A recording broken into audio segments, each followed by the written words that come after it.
షడ్రకు మేషకుని గురించి మనం ఎన్నోసార్లు చెప్పుకున్నాం.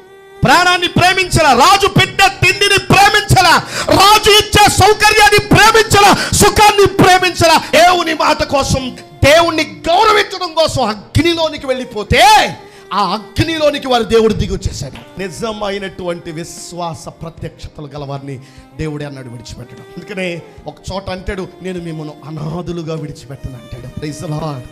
దేవుని పిల్లలు రాజ్యాలను చూడరు, రాజుల్ని చూడరు, అధికారాల్ని చూడరు, వెండిని చూడరు, బంగారాన్ని చూడరు, తమను బ్రతికిస్తున్న దేవుణ్ణే చూస్తారు.